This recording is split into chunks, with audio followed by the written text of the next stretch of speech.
St. Mark has always kind of served as the black hub for African Americans in Duluth. We're built in a small church style where you walk up into the church. The choir loft is behind the pastor here in the church, and so it's built in that style, but it's built from the hands of the people who founded this church. And so, some of the woodwork has been redone over the years, but a lot of elements in here are the elements that were around back in the early days of the church.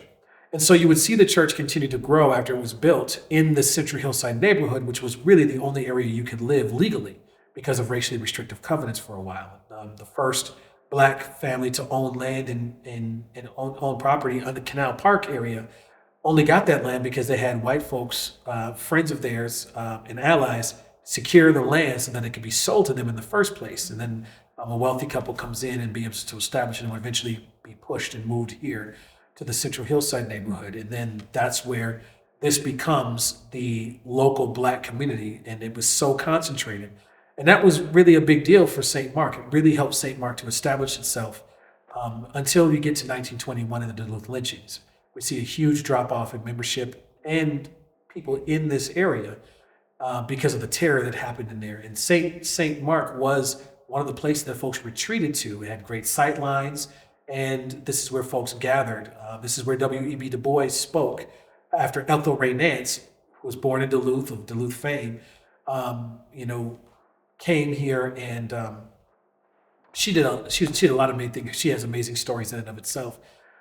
But she convinced W.B. Du Bois to come up here and speak, and would lead to establishing the NAACP chapter up here, which I think right now is the largest NAACP chapter, definitely in the state and possibly in a much larger region.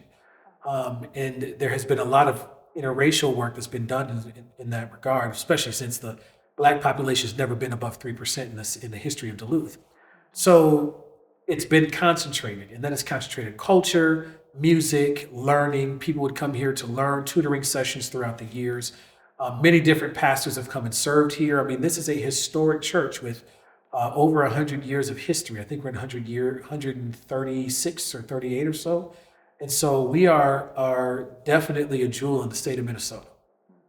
AME churches are congregational models. And for the longest time, it was the people who did the work to maintain the church, to raise money for the church, to raise money for the upkeep of the church. And we have a pretty strong structure in that regard. So by doing all those things here, the church community here was all hands on deck. From when if folks had the money, they would put money into the coffers. If they had the skill set, the masonry, they would put those resources into the table.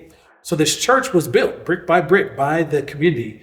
The dome that you see above us that's painted here is actually newer in the construction of the church.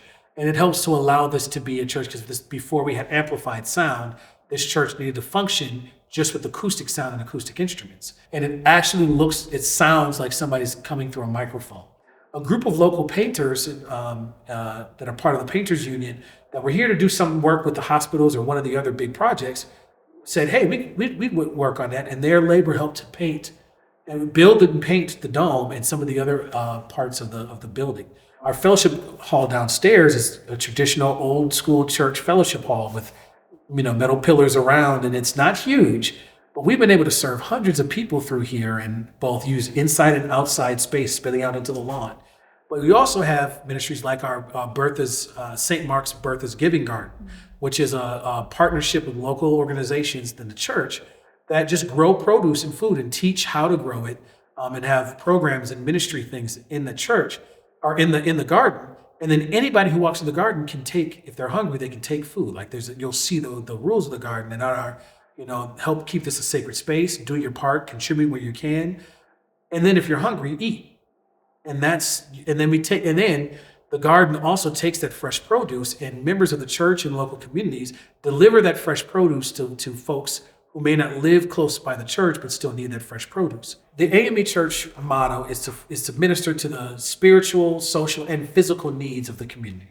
And so we've always been a church that, it's not just a place you come for worship. It's a place you come to serve meals, a place you come to have education programs, learn music.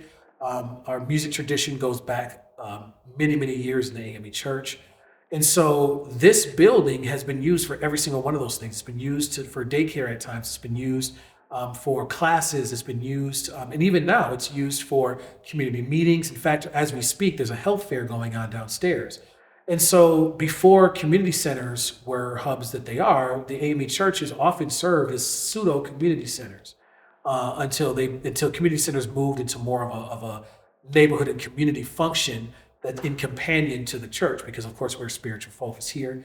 And so there's been strong partnerships that have also happened with the AME Church around. Many of the leaders of this community have been members here at St. Mark AME Church and at Calvary Baptist Church, because we have served as a hub. Not notice I'm saying a hub, not the hub, right? Our intention is not to be the only game in town. Our intention is to be a place that ensures that we have a nod to the history of African Americans and their participation in making the world what it is. That's the vision that we're starting to see really crystallize from community, especially a community that is transient in many ways. People come and go a lot.